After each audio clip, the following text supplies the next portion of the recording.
There's a lot of designers out there who are contributing towards and perpetuating the problems that we've witnessed. We went to the CETA site in Leatherhead. It was brilliant to be able to spend a day there seeing how they operate. Talking with people, collaborating and questioning what we are doing with our waste. The idea was that we would gain an insight into what was happening on the ground, identify some problems or issues. The other designers on the team are great. Kirsty had a bit more of the sort of technical bias. Ella does these amazing textiles and is very strong on sort of surface design. And Xenia is an amazing maker. I have an interest in business and service side. We saw lots of people in big cars coming and emptying out their 4x4s and their big estate cars with things that they'd just got a bit bored with a lot of the time.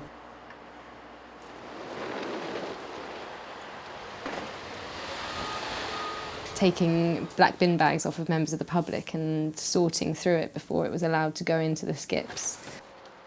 They would find paper inside and they'd put it into the appropriate bin. Didn't expect that level of detail going into the work that they were doing. A lot of these black bags were being opened up and things that are really easily recycled, curbside recycling for paper, and people had just been too lazy to sort it out at home. Not everyone seemed very happy that their bags were being gone through. If bits in there can be recycled, then they should be recycled. I think probably a little bit more understanding of what happens if we can't recycle it. When I've been to landfills and it's shocking. They're really shocking. The reuse we have here obviously helps charities as well as provide money to help run the charities.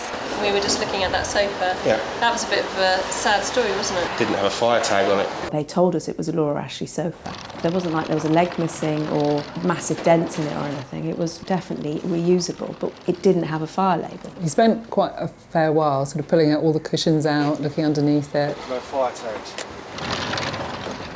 But gave up and put it in the skip. Without the fire label, it became landfill. We were all pretty shocked about that. Fire tag is what we look for. So you need that batch number and stuff like that, and you know that it's got fire retardants on it. Yeah, 1988 fire tag. Mixed up with that, so it gets put in here straight away. People understanding what they can recycle, like the furniture. If it's got the correct labels, then it's fantastic, and we can then obviously send that on. But unfortunately, again, people not understanding the labelling and what's required. We were able to talk to the people who worked there and twist their arm to get it back out again. We pulled this sofa out of the bulky waste skip. They looked for the fire label. So there's a bit of a question about where the label is. Which we might find then, because it's feeling quite comfy. It feels quite firm, Yeah, doesn't it does feel firm. So that we'll have fun dissecting maybe. And we decided that a sofa might be a really good central figure around which to come up with other ideas and highlight some of the fantastic reuse organisations and materials manufacturers in the UK.